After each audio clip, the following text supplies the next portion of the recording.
Bueno, jóvenes y señoritas, tengan todos ustedes muy buenos días. Eh, Vamos a presentar el tema preparado para hoy. Es planificación del tratamiento en niños, pero es la segunda parte.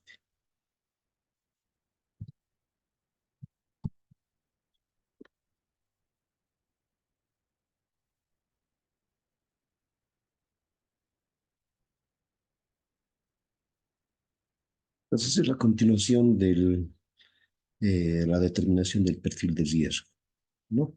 Ya habíamos mencionado que para determinar el perfil de riesgo necesitamos distintos instrumentos para determinar un cierto grado de riesgo que tenga nuestro paciente.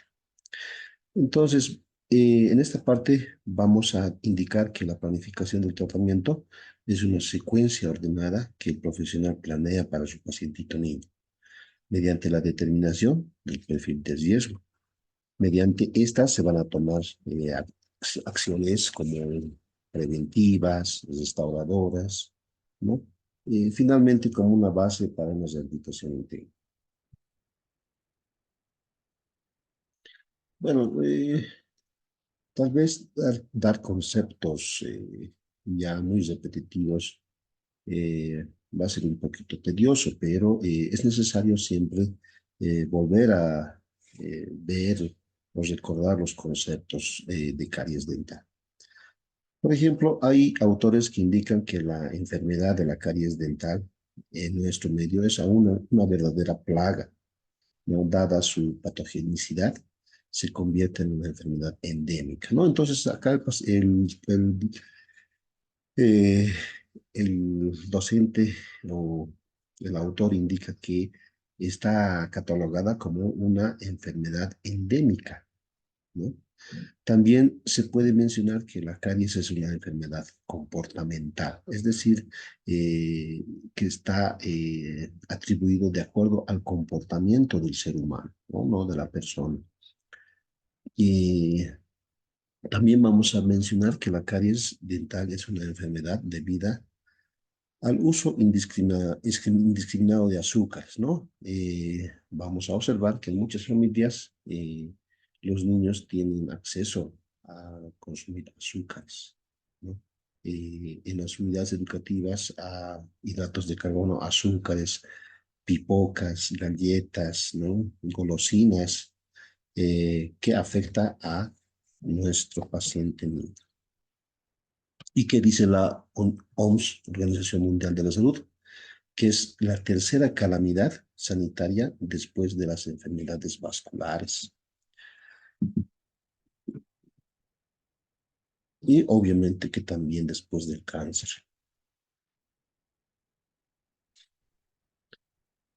Vamos a ver que también, o recordar que las características de la caries dental son, ¿no? Son reacciones químicas y microbiológicas complejas, ¿no?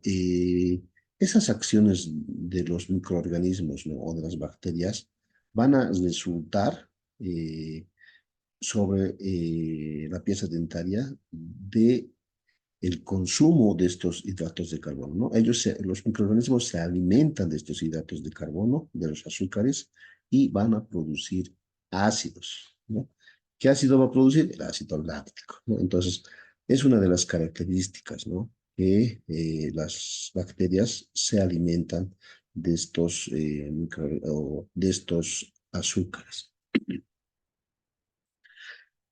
También este proceso microbiológico va a llegar a repercutir en la superficie dental, ¿no? De tal manera que va a descalcificar la sustancia inorgánica, ¿no?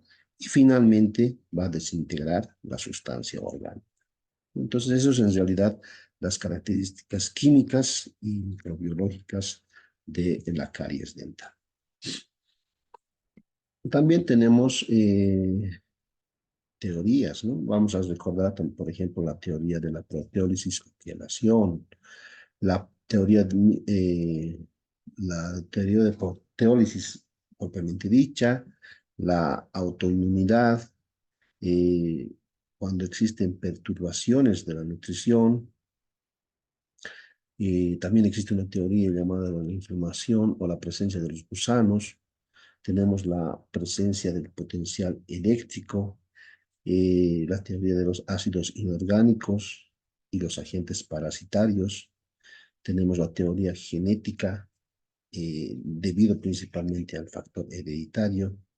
Y la última teoría que prácticamente tiene una base científica, que es la teoría químico-microbiana de Miller, ¿no? Que es la más aceptada. Actualmente manejamos teorías mucho más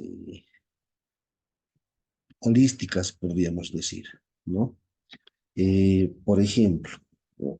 ¿Qué dice la Keyes y Bauman? ¿No? Que la caries es un resultado de la interacción de la dieta, el huésped, estamos hablando de la pieza dentaria, ¿no? De la forma, de la disposición de la pieza dentaria, de los microorganismos, de la presencia de los microorganismos, ¿no? También hablamos de la edad y del tiempo, ¿no? Que son 4 o 5 características que van a llegar a formar eh, o finalmente crear la caries. Que dice Fejerskov y Mange en el año 1990, que es la teoría mucho más actual, ¿no? Que es una teoría holística, donde ya ingresan no solamente estos factores de dieta, huésped, microorganismos, o la edad o el tiempo, ¿no?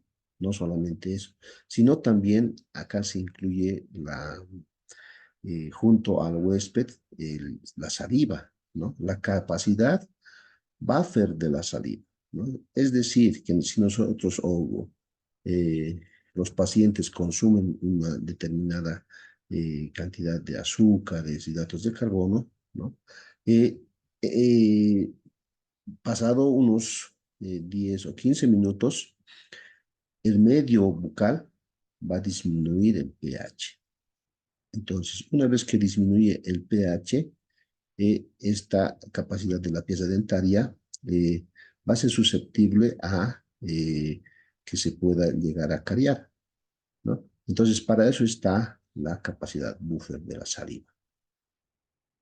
Es así que en muy poca cantidad de saliva o muy poco flujo salival existe aumento del riesgo de la formación de caries, ¿no? Entonces, estas son las características también dentro de la cavidad oral, ¿no? Y hablamos ahí la composición de la dieta, ¿no? Composición de la frecuencia, del tiempo de consumo o el momento de consumo. Y hablamos también de los microorganismos, ¿no? A esto, ¿no? Vamos a sumar también la característica social que tenga el paciente niño, los ingresos que pueda tener la familia, ¿no? El conocimiento mismo que pueda llegar a tener. Es decir, padres un poco más capacitados o padres con mayor educación tienen menor riesgo. Las actitudes, ¿no? eh, o los malos hábitos pueden repercutir también, como el comportamiento.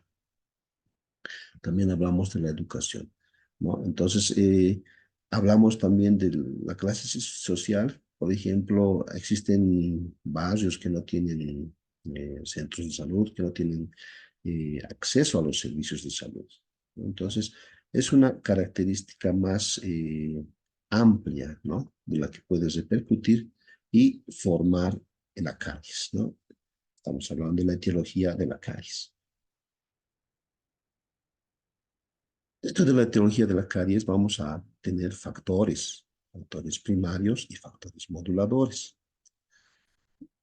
Dentro de los factores etiológicos primarios está el huésped, ¿no? Vamos a hablar del huésped, ¿no? Vamos a decir, a indicar que las piezas dentales, no todas las piezas dentarias son o tienen las mismas características, ¿no? Entre un paciente y otro paciente siempre existe una diferencia, ¿no? Ya sea por la forma, la disposición de la pieza dentaria, ¿no? Puede ser que las piezas dentarias en la cara oclusal tengan superficies con fosas y fisuras o una superficie bastante irregular. O también puede ser que exista una mala disposición de las piezas dentarias. Hablamos también de los microorganismos, la presencia de los microorganismos y la falta de higiene, ¿no? Y la presencia o consumo de hidratos de carbono, azúcares, ¿no? A esto le aumentamos lo que es la educación del paciente, ¿no? Falta de malos hábitos, o sea, falta del cepillado dental. Dentro de los factores etiológicos, tenemos los factores moduladores, ¿no? Ahí está pues el tiempo, ¿no? Si un paciente deja de cepillarse, ¿no? Durante un día o 2 días o más tiempo, entonces la pieza dentaria está susceptible a tener caries. También hablamos de la edad, ¿no? Pacientes, niños pequeñitos, estamos hablando de la edad preescolar, no son capaces, ¿no?, de realizar una buena higiene dental. Hablamos también de la salud en general. Hay pacientes que tienen un buen grado de nutrición, pero también existen niños que no tienen una buena nutrición. Estamos hablando de pacientes con desnutrición. Ellos son más susceptibles de tener una lesión cariosa. También hablamos del grado de instrucción, como les decíamos, padres que prácticamente tienen una buena instrucción, una buena capacitación, ellos van a siempre, digamos, eh, tratar de que sus niños estén saludables, ¿no? Higiénicamente. Pero existen también excepciones, ¿no? Por más de que también el padre sea muy instruido, existen niños que están totalmente descuidados los bienes. De la misma forma, el nivel socioeconómico, ¿no? El acceso a los servicios de salud, el acceso a los servicios básicos, agua, luz, alcantarillado, ¿no? Entonces son factores que pueden influir y en la formación de la caries. También el acceso a los fluoruros, ¿no? Estamos hablando de principalmente el acceso a los servicios de salud, especialmente al área de odontología, ¿no? Si un paciente niño no tiene acceso, obviamente que no va a recibir flúor, ¿no? En los establecimientos de salud les aplican, ¿no?, flúor, ¿no? Siempre y cuando existan condiciones también, ¿no? Puede aplicarse flúor neutro o flúor acidulado, ¿no? O también de una forma individual, el flúor en barniz. Hablemos del riesgo cardiogénico, ¿no? ¿Qué es el riesgo cardiogénico? Es la probabilidad de que el niño pueda desarrollar una lesión cariosa en la cavidad oral. ¿Cuáles son los factores de riesgo cardiológico, ¿no? Son esas características que influyen o coadyuvan en la aparición y continuidad de la caries en la cavidad oral. También, como habíamos mencionado, ¿no?, el acceso a los servicios básicos, ¿no? El acceso a los servicios de salud, servicios de odontología, la alimentación, ¿no? La alimentación es bastante trascendental en los niños. Pacientitos con desnutrición o talla baja siempre van a tener mayor factor de riesgo. La ingesta de hidratos de carbono, ¿no? Hay muchas unidades educativas, especialmente en la ciudad del Alto, que tienen acceso en los recreos y en las unidades educativas bastante acceso a estos hidratos de carbono, a estos azúcares. Entonces el riesgo es bastante importante.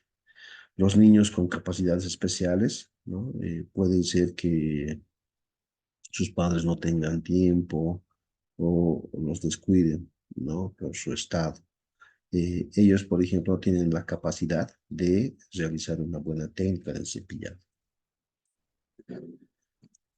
Ya habíamos mencionado los factores de riesgo, ¿no? Están la edad, eh, está la experiencia de caries, de, hay pacientes que prácticamente han tenido bastantes lesiones cariosas en su cavidad oral y bueno, van a repercutir, ¿no? Es como una pieza dentaria, una presencia de pieza dentaria repercute en las demás piezas dentarias, ¿no? Y la cavidad oral va a mantenerse, la flora microbiana, y va a continuar las caries en las siguientes piezas. La dieta es importante también incidir sobre este punto, ¿no? Generalmente los pacientes comen bastante azúcar, galletas, pipocas, dulces, chocolates, ¿no? Y también aumentado a esto están eh, la ingesta de digamos, baja cantidad de micronutrientes, como por ejemplo proteínas, vitaminas, minerales, ¿no? Más es el consumo de hidratos de carbono. También la presencia de o alimentación nocturna es desfavorable, ¿no? Existen madres de familia donde les eh, dan leche y para que se duerman los niños, ¿no? Entonces, prácticamente en la cavidad bucal del pequeño niño está la presencia de lactosa y sacarosa, ¿no? Que va a repercutir también y es un riesgo para la salud oral. Como habíamos mencionado, tenemos la presencia de eh, o la deficiente exposición al flúor, ¿no? La, el, la falta de acceso a los servicios de salud odontológicos. También tenemos índices de caries altos cuando la madre, por ejemplo, también es descuidada y transmite al paciente, ¿no? Tenemos también otros factores como las piezas dentarias que tienen un sustrato, es decir, las piezas dentarias tienen diferentes formas, ¿no? Fosas y fisuras profundas, por ejemplo.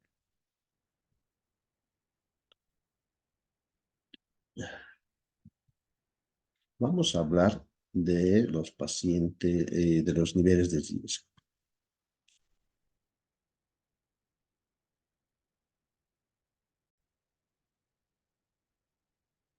Entonces, vamos a mencionar los niveles de riesgo, ¿no?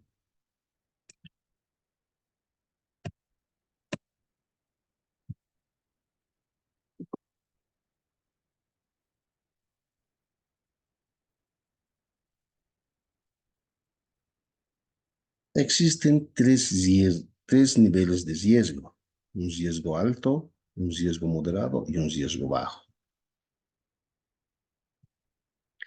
¿A qué consideramos el riesgo alto, ¿no? A estas tres principales características, ¿no? La ingesta de hidratos de carbono, la mala higiene y el acceso a los servicios de salud, ¿no? Las consultas odontológicas que me hayan tenido. Entonces, están bajo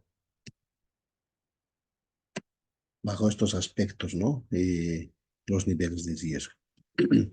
En el caso del riesgo bajo, por ejemplo, vamos a hablar de que existe un riesgo bajo cuando el paciente presenta las piezas dentarias con fosas y fisuras no muy profundas, ¿no? Existe también la presencia de piezas dentarias selladas o la presencia de piezas dentarias con ligera o presencia de placa dentobacteriana y muy pocas lesiones cariosas, ¿no? También hablamos de riesgo cariológico bajo cuando el paciente niño sabe o realiza frecuentemente una técnica de cepillado adecuada.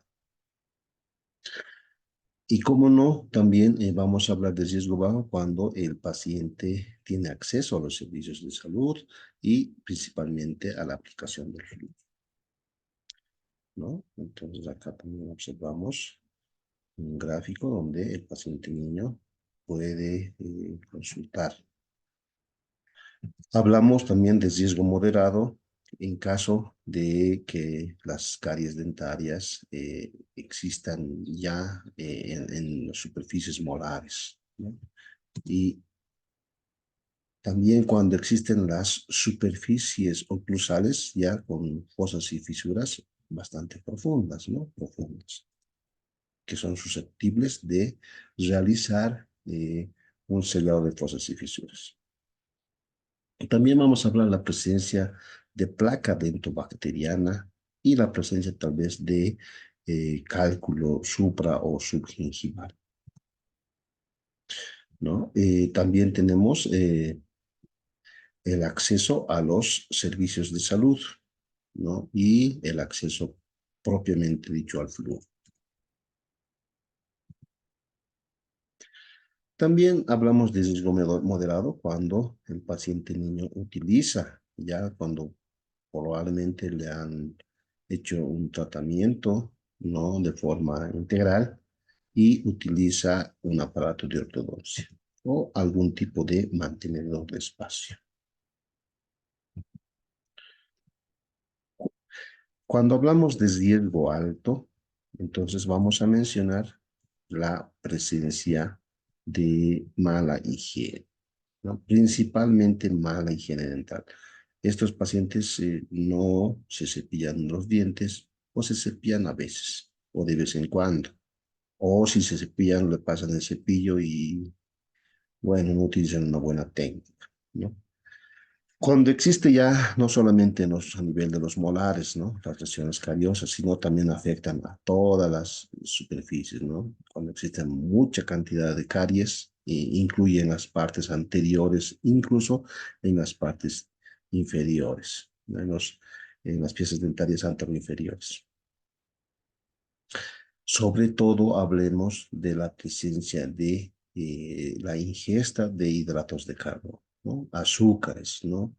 El uso indiscriminado de azúcares. También hablamos de la presencia de flúor, ¿no? La aplicación de flúor, ¿no? El acceso a los servicios de salud, que es bastante deficiente, ¿no? O prácticamente no tienen acceso.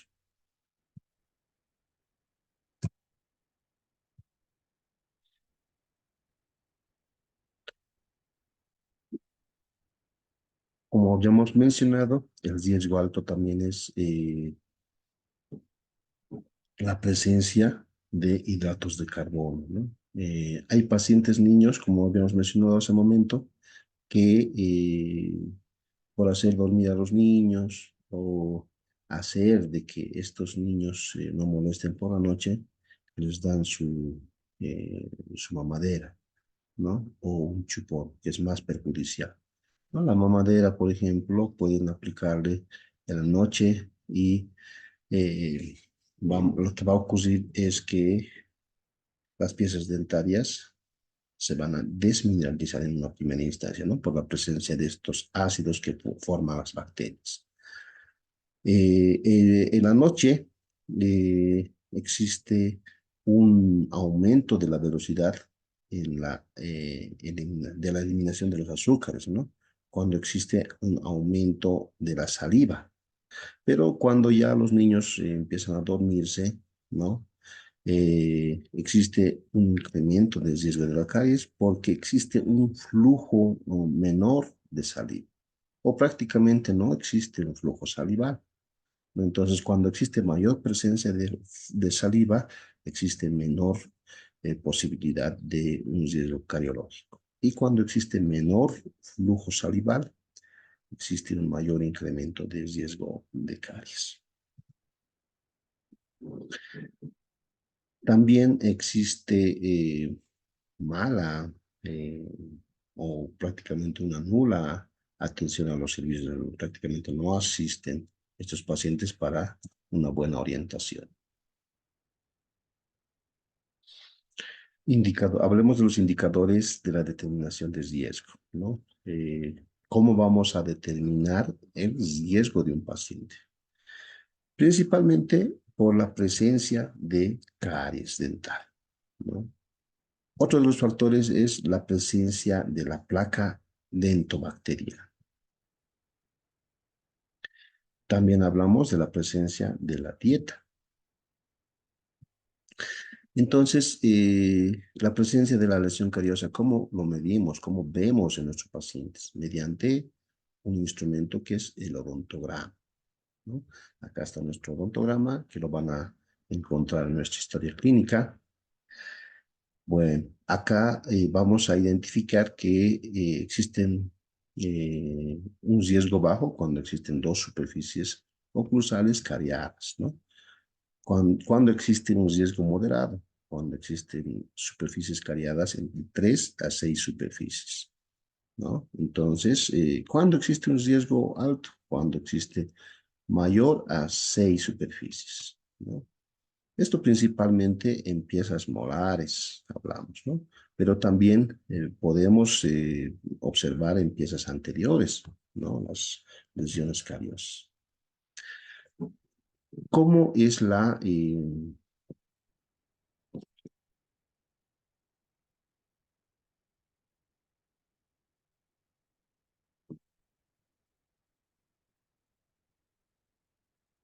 cómo es la simbología de la aplicación del odontograma, ¿no? Utilizamos dos tipos de colores, uno el azul y el rojo, ¿no? Marcamos de esta forma, en forma de X, en una pieza ausente, ¿no? Y cuando existe la presencia de una, eh, un resto radicular, diríamos, con diagnóstico de periodontitis apical crónica, entonces está indicada para la extracción, ¿no? Entonces marcamos con un bolígrafo rojo. Cuando existe una corona que está en un buen estado, puede ser que la coronita esté bien adaptada, con una muy buena oclusión, entonces marcamos con un círculo azul. ¿Qué pasa si la corona está en mal estado? No, no está bien adaptada, eh, no ocluye bien, o prácticamente a nivel cervical existe inflamación gingival, anotamos con un círculo rojo. Cuando existe la presencia de obturaciones, anotamos o marcamos con un color azul la superficie que esté afectada, ¿no? Ya sea el lado vestibular, ¿no? O el lado lingual, o ya sea el lado vestibular o el lado palatino de las superficies, ¿no? Cuando existe sellados de fosas y fisuras, ¿no? Que están en buen estado, que no tengan retención, que no existan burbujas, ¿no? Anotamos como, o de la misma forma, ¿no? Con un pintado azul. Si existe sellados de fosas y fisuras o caries adyacentes a restauraciones y sellados, estamos hablando de restauraciones deficientes, marcamos con un color azul, pero con un círculo rojo. Cuando existen, eh, por ejemplo, prótesis, esto podríamos hacerlo ya en jóvenes o prácticamente en adultos. Estamos hablando prótesis en caso de coronitas, ¿no? En los niños anotamos solamente en caso de coronitas. Ya esto más indicado para adultos. También se marca de esta forma cuando existe la presencia de aparatos de ortodoncia. Y marcamos de esta forma cuando existe fractura coronal, ¿no?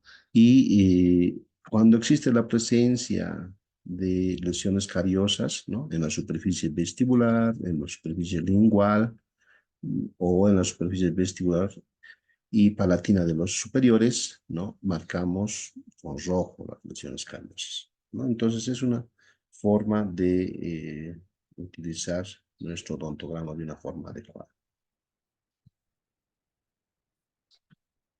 También existe una de las clasificaciones últimas que se está manejando. Esto lo van a manejar de una forma más profunda en un tema que vamos a estar preparado para esta gestión. Vamos a manejar la clasificación internacional de ICTAS, ¿no? Cada pieza dentaria, según el código CIE, que también actualmente se maneja dentro de los servicios de salud, ¿no? Vamos a ver piezas dentarias sanas, piezas dentarias con lesiones a nivel del esmalte, ya sea como mancha blanca o con cavitación, ¿no? Que simplemente llega al esmalte, ¿no? También hablamos de las lesiones dentinarias, ¿no? Que ya afectan a nivel dentinario, ya sea dentinaria superficial, dentinaria media o dentinaria profunda. Dentro de los códigos de la Organización Mundial de la Salud, vamos a ver que existe la pieza dentaria sana o la pieza dentaria cariada. ICTAS lo clasifica en 6 códigos, ¿no? Del 0 al 6. También ICTAS combinado lo puede clasificar en lesiones cariosas iniciales, moderadas y severas, ¿no?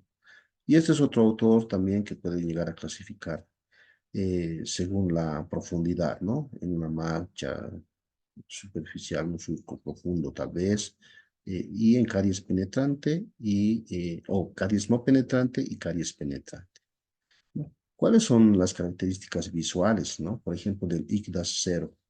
Eh, Vamos a observar la presencia de una pieza dentaria sana. ICDAS 1, vamos a observar la mancha blanca, ¿no? Son lesiones cariosas ya que se tienen que observar de esa forma, ¿no? Antes no se tomaba en cuenta las manchas blancas o algún tipo de mancha de color marrón, ¿no? Entonces esto IGDAS ya lo clasifica como un código 1, ¿no? Esto principalmente en un esmalte ya seco, ¿no? Aplicamos el aire y vamos a observar una mancha, ya sea de un color blanco o marrón. El código 2 se observa como una mancha blanca o marrón en esmalte húmedo, ¿no? Sin aplicar el aire. Aplicamos el código 3 también se observa una microcavidad en esmalte, que es menor a 0,5 milímetros, sin dentina visible, ¿no? Por ejemplo, acá observamos, ¿no? Una lesión ya cavitada, estamos hablando. Acá ICDAS ya lo clasifica como un código 3, ¿no? Las anteriores son del 0 al 2, ¿no? Ya una lesión que anteriormente lo clasificábamos como caries de esmalte, ¿no? Acá ya se observa como un código 3. Un código 4 lo clasifica ICDAS cuando existe una sombra oscura de dentina que se observa a nivel del esmalte, ¿no? Entonces, el esmalte es esta parte y trasluce, ¿no? Un color oscuro. Puede ser con microcavidad o sin microcavidad. Puede estar un poco abierto o no estar abierto, ¿no? Pero la cuestión es que se observa ya una parte de dentina. El código 5, ¿no? De ICDAS ya se observa una exposición de la dentina, ¿no? Ya es mayor a 0,5 milímetros, ¿no? Esto principalmente en la superficie dental, ya cuando se aplica el aire. Cuando se aplica código 6, ¿no? Cuando la exposición de la dentinaria ya es la mitad de la superficie dental, prácticamente ya es un compromiso, ¿no? Es una cavidad amplia, ¿no? Donde ya puede llegar a incluso estar ya comprometida la pulpa dentaria, ¿no? Son lesiones cariosas ya amplias, ¿no? Entonces, clasifica IGDAS de esta forma.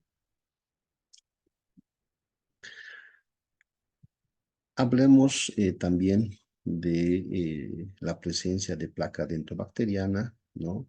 Que es uno de los indicadores de la determinación del riesgo. ¿Cómo vamos a medir la placa dentobacteriana?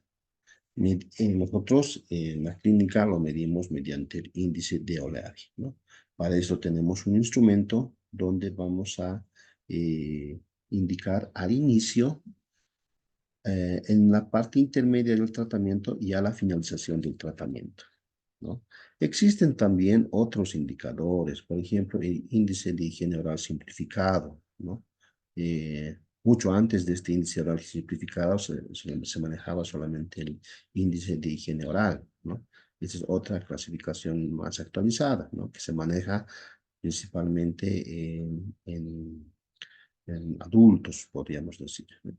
Y también está de Loes y Silnes, ¿no? Y nosotros en la clínica manejamos esto, ¿no? Que es específicamente para dentición o para niños con dentición mixta.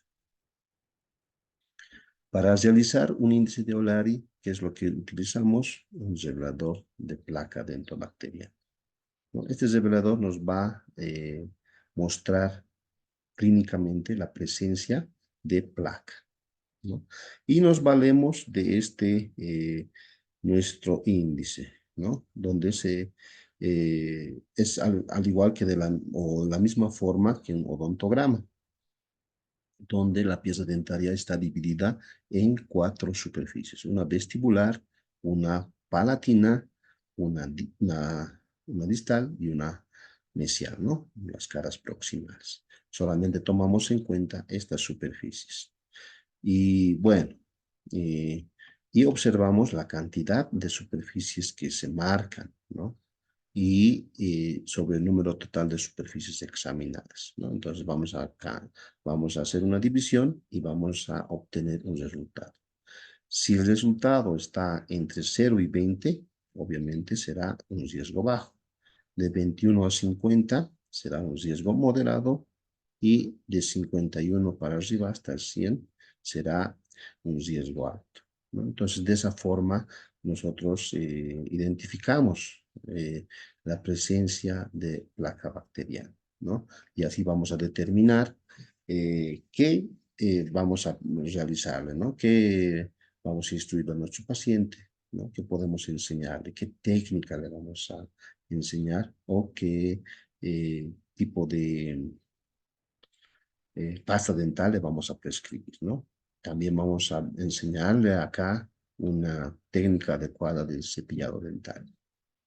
Obviamente, la frecuencia, el número o el tiempo en que tiene que cepillarse, se debe enseñar a los pacientes. Otro de los indicadores de la determinación del riesgo es la ingesta de hidratos de carbono, azúcares, ¿no? Estamos hablando para esto, utilizamos nuestra cartilla dietética, ¿no? En la historia clínica van a observar la cartilla dietética y la cartilla de Lipari y Andrade. Son dos instrumentos que nos ayudan a identificar el tipo de hidratos de carbono que está consumiendo nuestro paciente. Nos indica la frecuencia y la cantidad de azúcares que está consumiendo y el tiempo o el momento en que consume eh, estos azúcares. Hablemos de la cartilla dietética, ¿no? En esta cartilla dietética vamos a observar la ingesta de azúcares e hidratos de carbono, ¿no? Donde al padre de familia le indicamos que en una semana vaya supervisando, vaya viendo qué tipo de azúcares está consumiendo. En el desayuno, a media mañana, en el almuerzo, en la tarde, en la cena, ¿no? O puede ser a media tarde, ¿no? Vamos a indicar si existe mayor cantidad de azúcar en el consumo, vamos a anotar 2 palos. Existe menor cantidad de azúcar, vamos a anotar un palito, ¿no? Como acá, por ejemplo. Por ejemplo, si en el desayuno nuestro niño consume azúcar con 2, 3 o 4 cucharillas, anotaremos 2 palitos, ¿no? Si el niño consume su desayuno con una menor cantidad, ya sea 1 o 2 cucharillitas, anotamos un palito. Si a media mañana en el recreo consumen dulces, chocolates, pipocas, alimentos pegajosos como galletas, por ejemplo, ¿no? Los refinados, puede ser que anotemos dos. Ahora, si el pacientito niño consume frutas o puede llegar a consumir algún, algún emparedado que tal vez la mamá le envía, ¿no? Entonces, anotamos solamente un palito. En el almuerzo, otro ejemplo, en el almuerzo, si es que el pacientito tiene después de almorzar un consumo de azúcares, por ejemplo, puede consumir una Coca-Cola, ¿no? O puede consumir un fresco que no tiene mucha cantidad de azúcar, ¿no? Que es muy diferente, ¿no? Si está consumiendo azúcar o una torta como postre, entonces anotamos dos palitos. Y si solamente es un fresquito que no tenga o definitivamente no consume algún postre, entonces anotamos solamente un palo.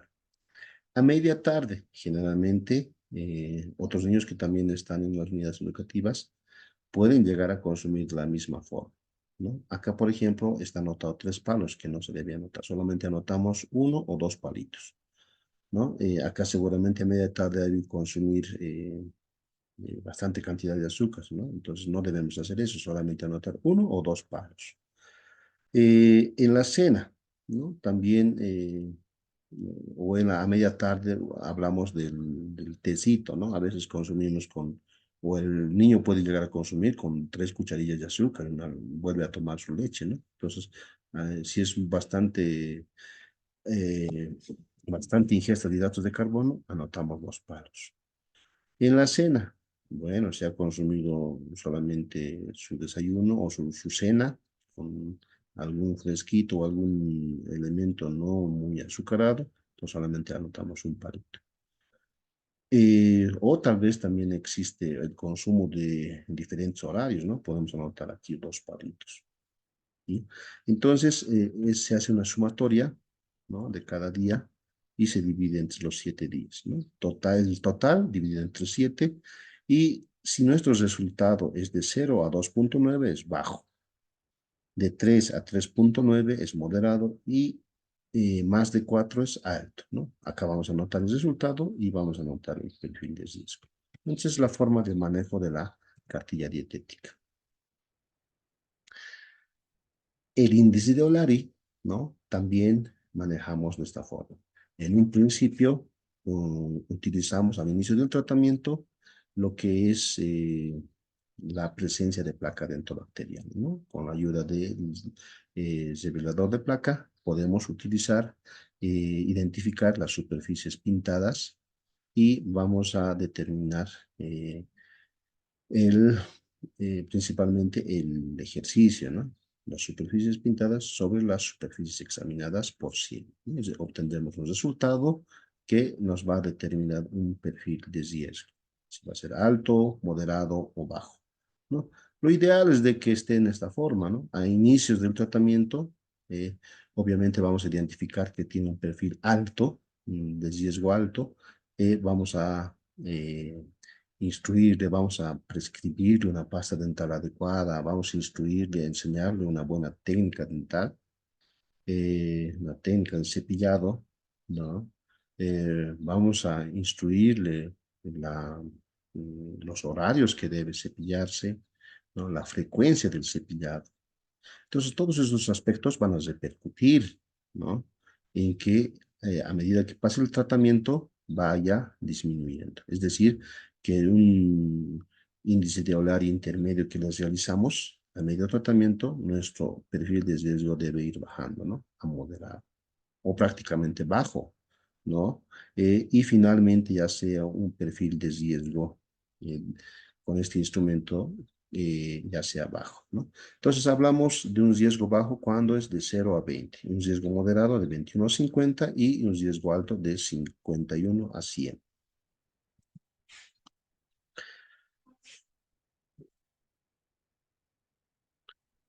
Hablemos de la cartilla de Lipari y Andrade, ¿no? Esta cartilla nos indica la ingesta y la frecuencia de azúcares. y el momento o la ocasión que está consumiendo estos azúcares, ¿no? Entonces, acá, por ejemplo, vamos a, en esta columna, eh, esta cartilla está por columnas, ¿no? La cartilla, la columna A, columna B, columna C, ¿no? Estas son sumatorias o resultados, ¿no? Donde multiplicamos esta columna por esta columna, A por B, ¿ya? Y esta es la columna donde se multiplica esta columna A por C. Entonces simplemente es poner estas cifras de 0, 1, 2 y 3. Y en este caso de la frecuencia. Y los valores de 1, 5 en los casos de ocasión o el momento que está consumiendo los azúcares. Es así. Por ejemplo, si consume bebidas azucaradas, ¿no? Por ejemplo, algún juguito con un jugo de quiza, póngale, ¿no? ¿No? O algún jugo de alguna fruta, no tiene bastante azúcar, ¿no? Entonces solamente anotamos el valor del consumo va a ser 1, ¿no? Y acá hablamos de la frecuencia. Si consume, por ejemplo, a media mañana, podría ser, ¿no? O a media tarde, ¿no? O tal vez junto con el almuerzo. Entonces vemos, ¿no? Si es una vez al día, anotamos 2, ¿no? Si es unas 3 veces al día, anotamos 3. O si no consume, anotamos 0. Eh, en la ocasión, si este alimento, por ejemplo, este fresquito de quizá, consume, ¿no? Junto con las comidas, puede ser que consuma después del almuerzo, entonces anotamos 1, ¿no? Ahora, si es a media mañana, ¿no? Este mismo anotamos acá, 5, ¿no? A media mañana. Entonces estamos indicando que a media mañana es un poco más peligroso, ¿no? A media tarde, eso se llama entre comidas.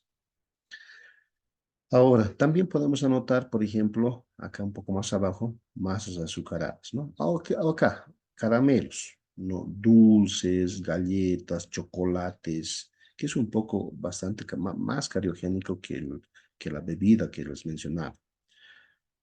Si estos chocolates consume 2 veces al día o una vez al día, ¿no? O de vez en cuando, 2 veces a la semana, pongámosle, entonces anotamos cualquiera de estos. Entonces, pongámosle que en este caso no ha consumido azúcares, ¿no? Entonces acá.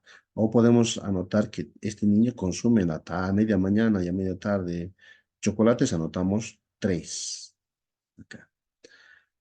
Y en esta columna, si consume estos mismos chocolates, ¿no?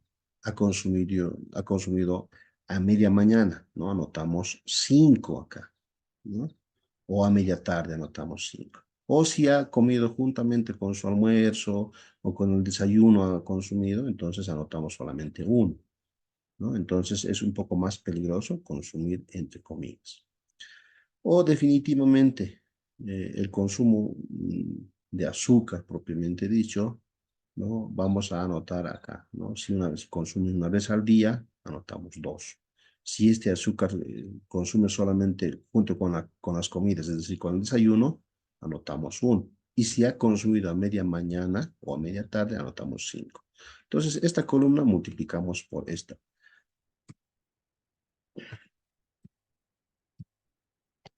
Entonces, esta columna multiplicamos con esta columna, ¿no? A por C y tenemos un resultado, ¿no? Entonces, en esta otra columna, de la misma forma, multiplicamos A por B y obtenemos estos resultados. Estos resultados se suman, este otro resultado se suma, ¿no? Y ambas columnas sumamos y obtenemos una sumatoria total. Y vamos a obtener el resultado del riesgo, ¿no? Si va a ser un riesgo bajo, cuando estén los niveles de entre 10 y 33. Un riesgo moderado de 34 a 79 y un riesgo alto de 80 a 144. También hablemos podemos mencionar la planificación del tratamiento. Es importante realizar una buena historia clínica. Eh, Dentro de la historia clínica, ustedes bien lo saben, han llevado en materias básicas, tal vez en materias ya preclínicas y clínicas, ¿no? Que la anamnesis es bastante importante, ¿no? Es necesario preguntar todas las características, ¿no? Características eh, sociales, características tal vez eh, experiencias que tuvo el paciente, ¿no? Antecedentes personales no patológicos, antecedentes personales patológicos. También vamos a realizar un buen examen clínico, ¿no? Donde no solamente sea un examen de la cavidad oral, de las piezas dentarias, eso es lo que estamos acostumbrados a realizar, ¿no? Sino tenemos que tomar en cuenta todos los aspectos circundantes, es decir, vamos a revisar labios, vamos a revisar eh, el vestíbulo, la lengua, las glándulas, el piso de la boca, el paladar, ¿no? Y a nivel extraoral de la misma forma, ¿no? La implantación, toda la parte extraoral, estamos hablando de cabeza, estamos hablando de las fosas nasales, de la articulación temporomandibular, estamos hablando de las regiones periorales y los exámenes complementarios, ¿no? Que son importantes. Ahí están las fotografías, modelos, ¿no? Y radiografías. Otro de los aspectos también que es bastante importante es el consentimiento informado. El consentimiento informado es un documento médico legal donde principalmente el profesional debe informar al paciente de todos los tratamientos que se va a realizar, ¿no? Pacientes, a ver,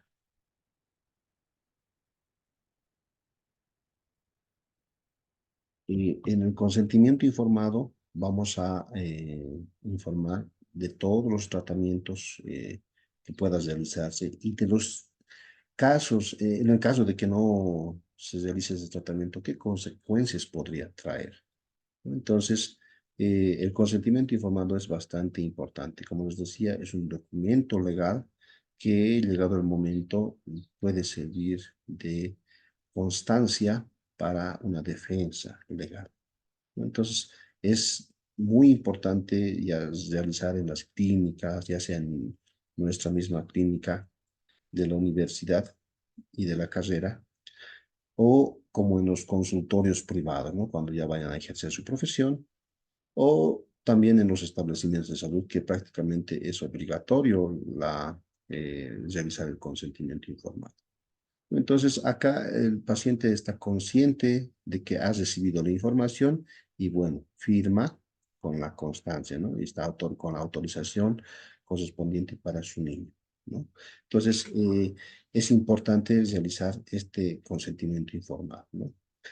Vamos a tener fases de tratamiento, ¿no? Las fases del tratamiento son principalmente la obtención de datos del paciente, ¿no? También vamos a realizar una actividad preventiva como la profilaxis. Vamos a realizar una fase de emergencia, una fase de correctiva y una fase de mantenimiento.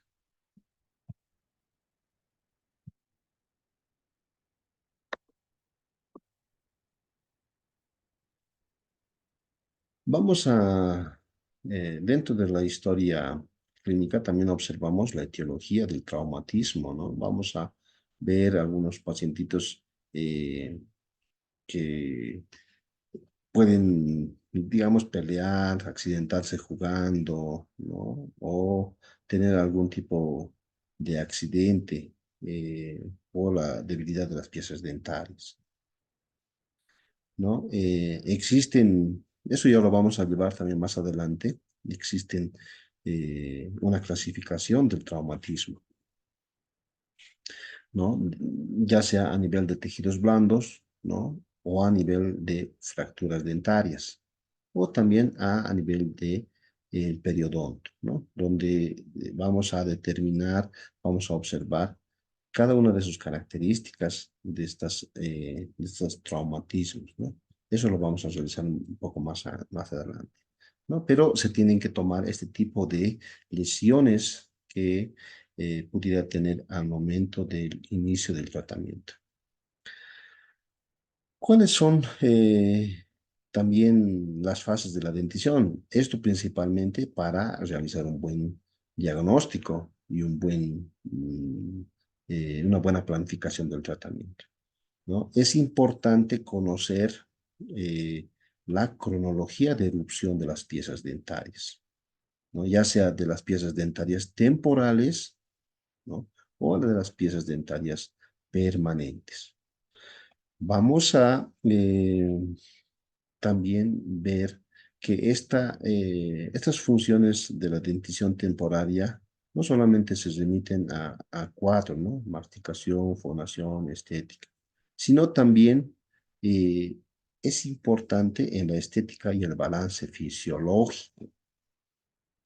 Es importante para el crecimiento y desarrollo del maxilar y de la mandíbula, ¿no? Y es importante porque mantiene el espacio para la erupción de la pieza permanente. Entonces, aparte de la masticación, fonación y estética, diríamos, está el balance fisiológico, está el crecimiento y desarrollo del maxilar y la mandíbula y el mantenimiento del espacio, ¿no? Entonces, son tres funciones de la dentición temporaria.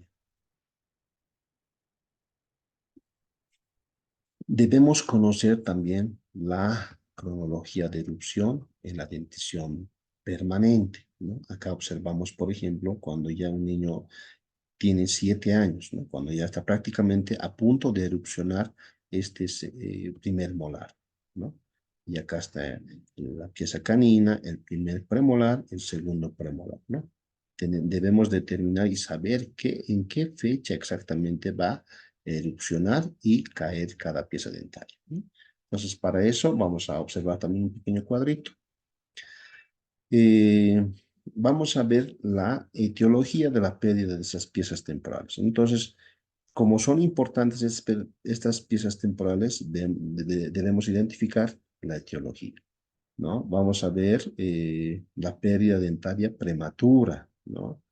Por diferentes causas, ya sea por causas, por ejemplo, como caries que no son tratadas, por alteraciones, ya sea en esmalte y la dentina, puede ser por algún accidente que tenga el niño, ¿no? Como fracturas. Hablamos como, por ejemplo, la erupción ectópica de dientes permanentes, ¿no? Generalmente erupcionan mesiodens o dientes supernumerarios en otros espacios.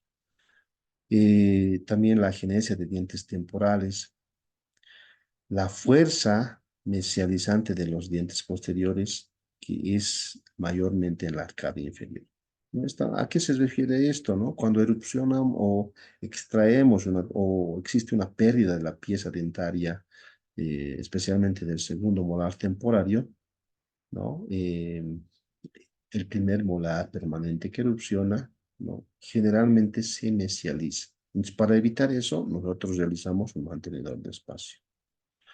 Otra de las etiologías puede ser la anquilosis, las malas posiciones dentarias, la discrepancia osteodentaria que pudiera tener el pacientito,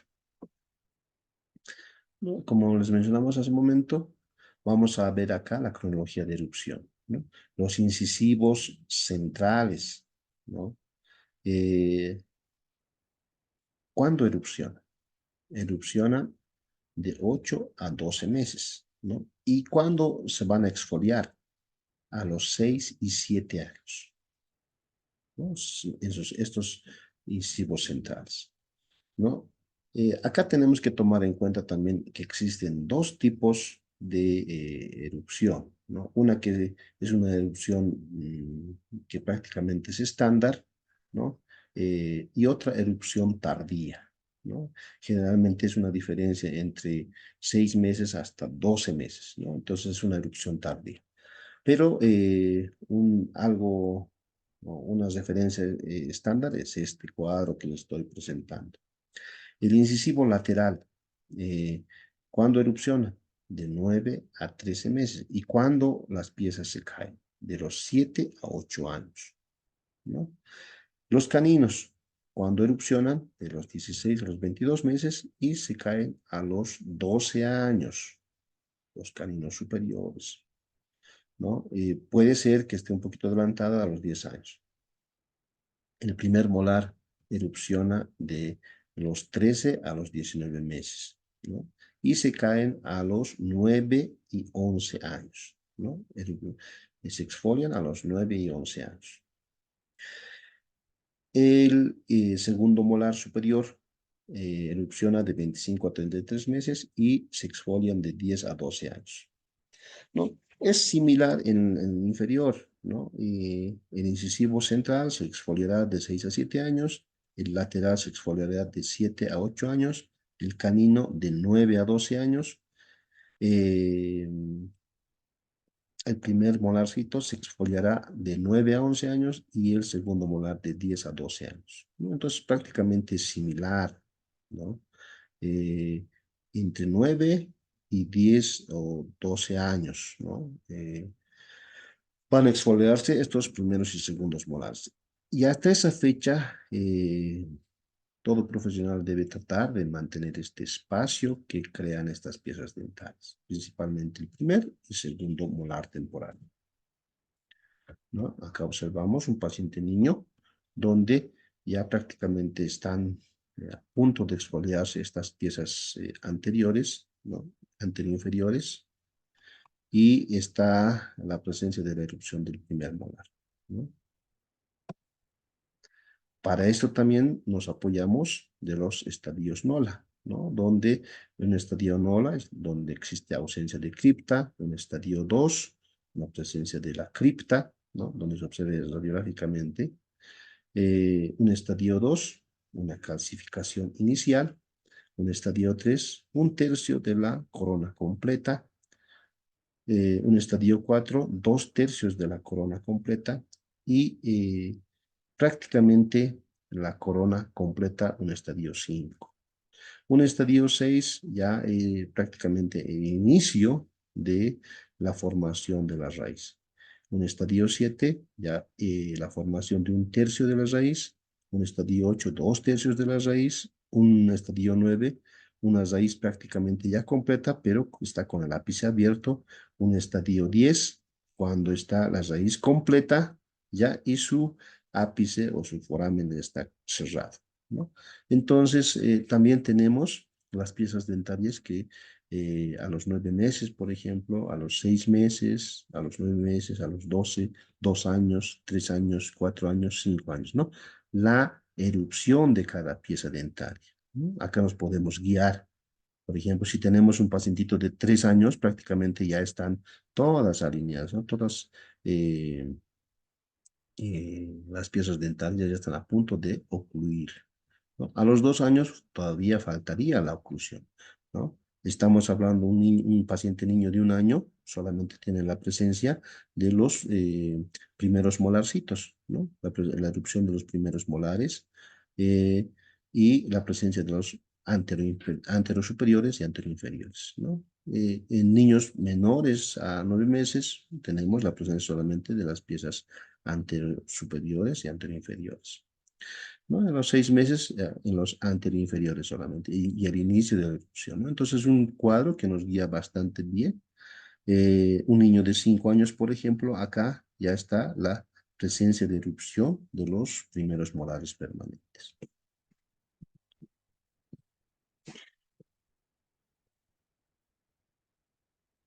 Tenemos también la importancia de mantener estas piezas dentarias o este espacio de pérdida de esos primeros molares o segundos molares, ¿no?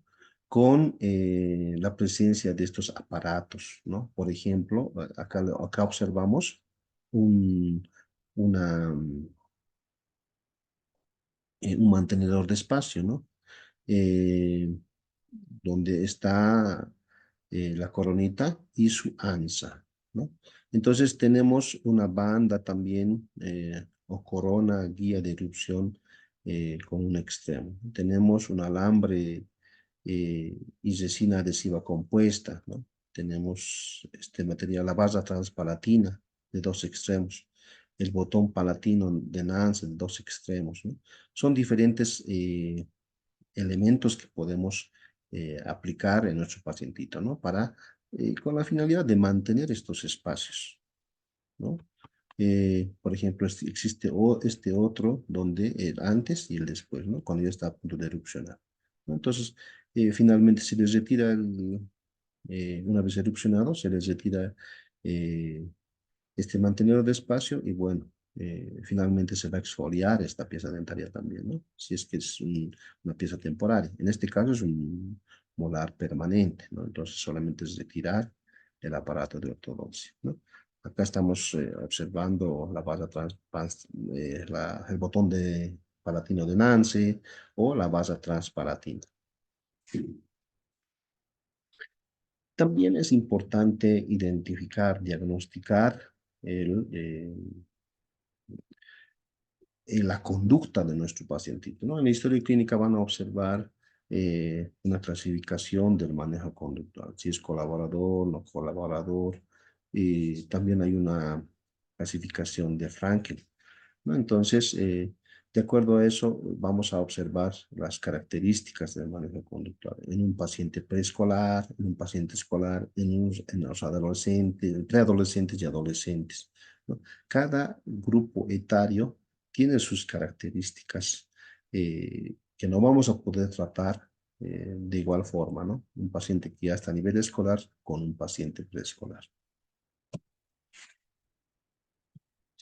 ¿No? Para eso tenemos técnicas comunicativas, ¿no? Dentro de las técnicas comunicativas está el decir, mostrar y hacer, ¿no? Podemos hablar con lenguaje pediátrico, eh, no con palabras muy técnicas. Hablamos también de las técnicas distractivas, de la ludoterapia, del control de voz, técnicas no verbales. Hablamos también de las técnicas de modificación de la conducta, por ejemplo, el lenguaje, ¿no? El lenguaje, incluso de los gestos que que pudiéramos tener para transmitir confianza a nuestro paciente, el lenguaje corporal que pudiéramos tener. Entonces son técnicas de modificación de la conducta. Técnicas de limitación también, esto principalmente en pacientes muy pequeñitos, estamos hablando de 3 años, 2 años, son técnicas de limitación y protección para darles seguridad principalmente y mediante un contacto físico, ¿no? O la inmovilización con dispositivos, ¿no? O la inmovilización con el apoyo de los padres también. Son técnicas que se pueden llegar a manejar. Eso principalmente ya es un poquito redundante, ya ustedes en la gestión pasada en la odontopediatría ya llevaron esa parte, ¿no? Vamos a ver también los aspectos que determinan la conducta del niño en la consulta, ¿no? Principalmente el profesional odontólogo, ¿no? Tiene que darle confianza a los padres, a los niños.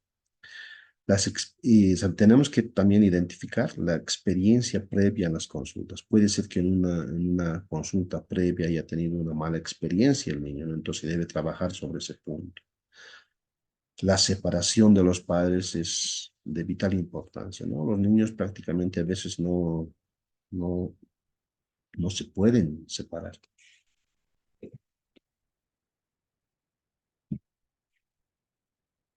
Entonces es importante no, en las primeras consultas principalmente, tratar de no separar, ¿no? Ayudarse con los padres. Eh, También vamos a ver el coeficiente, la edad y el sexo, ¿no? Pacientes niños de muy corta edad es un poco difícil, ¿no? Entonces siempre es importante el apoyo de los padres, ¿no? Y el sexo, por ejemplo, los niños, los varoncitos son mucho eh, más difíciles de tratar, ¿no? Las niñas son bastante valientes, ¿no? Eso en caso de el sexo. La duración de la consulta, ¿no? La duración de la consulta debe ser prácticamente violenta, rápida, ¿no? Y no estar como por ejemplo realizamos en la clínica a veces, están ahí incluso una hora y un poco más, incluso. Entonces, yo les pongo el ejemplo, ¿no? Si lo mantenemos a nuestro paciente, a ver, ustedes mantengan la boca abierta durante toda una hora en todo un tratamiento, es bastante tedioso, traumático. Entonces, la duración de la consulta debe ser lo más corto posible, ¿no? Eh, o si, digamos, estamos en la clínica, hacer un espacio, ¿no? Unos 20 minutos, 15 minutos, ¿no? De realizar entre una pieza u otra pieza, ¿no? O el tratamiento mismo en una pieza, dividirlo en dos, ¿no? Entonces, realizar un tratamiento lo más rápido posible, ¿no? Otros factores también son importantes, por ejemplo, a los niños les causa temor, ¿no? Han recibido inyecciones, vacunas, entonces ya tienen un trauma de por medio, ¿no? Entonces recibir algún tipo de inyección. Eso debemos de eliminar ese miedo. El miedo a lo desconocido, el miedo al dolor, el miedo a la sangre, ¿no? Es importante manejar estos aspectos. ¿No? También debemos ver el cuidado en pacientes embarazadas, ¿no? ¿Y por qué? Porque pues, directamente repercute en el niño, ¿no? Recomendar a las madres que el uso de algunos medicamentos, algún tipo de alergias que pudiera causar esos medicamentos, algún tipo de resistencia a esos medicamentos, ¿no? Entonces es importante también realizar un cuidado especial. Eso principalmente lo vamos a llevar en uno de los temas. También es importante ver estos signos vitales, ¿no? Identificar el peso del paciente principalmente. El peso debe ser exacto, ya que nosotros medicamos en la clínica eh, todo tipo de medicamentos. Por si acaso, medicamento también es el anestésico, ¿no? Entonces, el anestésico debe estar también según la dosis kilogramo peso de nuestro pacientito. Debemos identificar la frecuencia cardíaca, la frecuencia respiratoria, la presión arterial sistólica, la presión arterial diastólica, ¿no? Entonces, en pacientes niños, por ejemplo, de 3 a 6 años, tendrán un peso aproximado de 14 a 19 kilos, ¿no?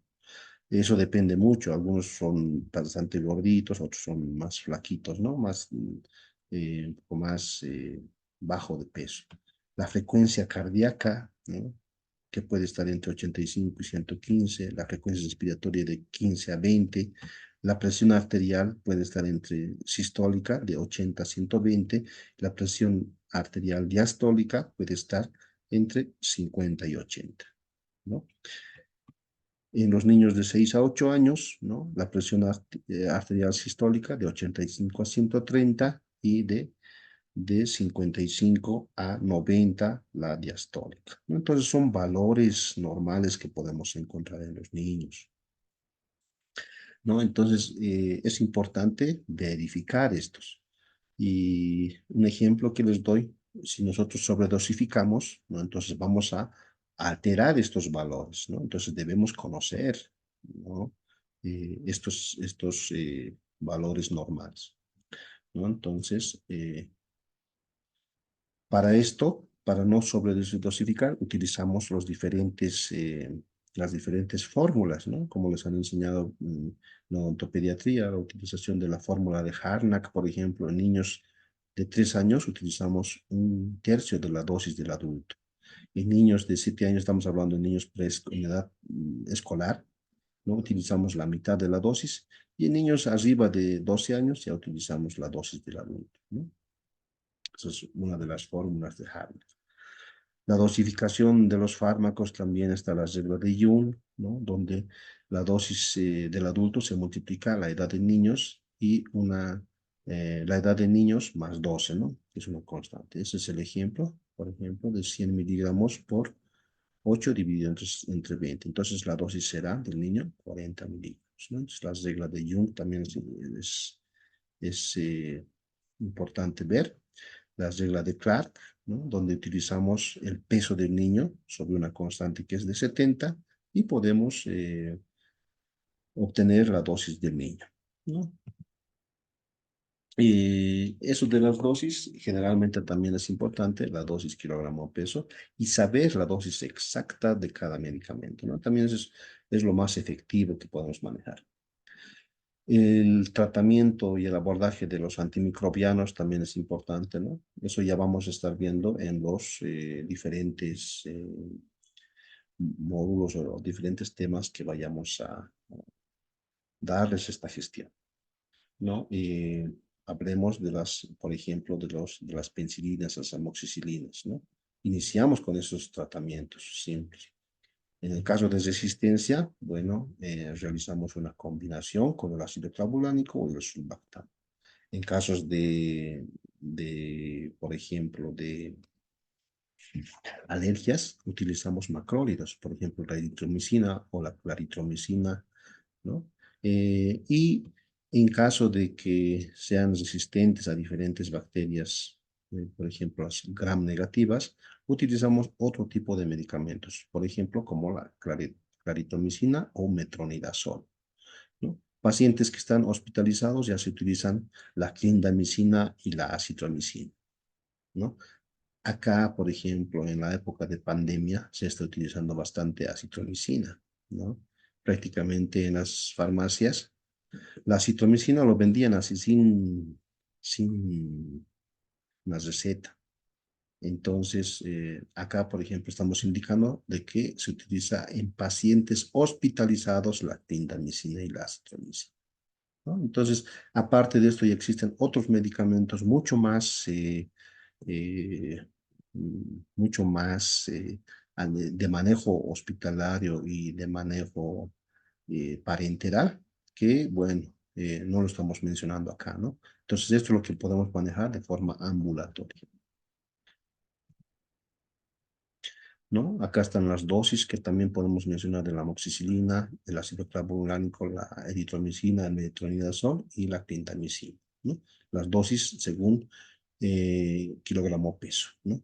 Eso es una dosis diaria. Eso se debe dividir de acuerdo a la cantidad, por ejemplo, la eritromicina.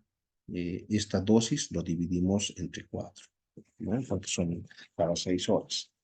Por ejemplo, la amoxicilina, esta dosis lo dividimos, miligramo, kilogramo día, lo dividimos en 3, ¿no? Entonces son 8, cada 8 horas. No, entonces, un poquito también vamos a hablar eh, de los instrumentos de información que se le manejan en los diferentes servicios. Por ejemplo, los instrumentos de captación, instrumentos de sistematización, instrumentos de consolidación, instrumentos de retroalimentación. Esto principalmente ya cuando ya estén haciendo en un servicio rural obligatorio, ¿no? Donde dentro de los instrumentos de captación están las historias clínicas, el software, SOA, los instrumentos de sistematización son el cuaderno 4, ¿no? De consultas. Los instrumentos de consolidación son los informes mensuales que se realizan, ¿no? Dentro de los instrumentos de retroalimentación están los cuadros de monitoreo y cuadros estadísticos que van a realizar. Esto a manera de información ya cuando estén en su internado rotatorio, ¿no? Van a realizar este tipo de prácticas. Bueno, con esto habríamos terminado esta clase, ¿no? Estas son las referencias bibliográficas, ¿no? Estamos hablando del libro de Bordoni, ¿no? También hemos consultado este texto de Ferger-Skov, ¿no? Del año 2005 y de Rodríguez del año 2018, la enfermedad, caries y sus características y manejo. Bueno, jóvenes y señoritas, tengan todos ustedes una excelente jornada. Muchas gracias por su atención.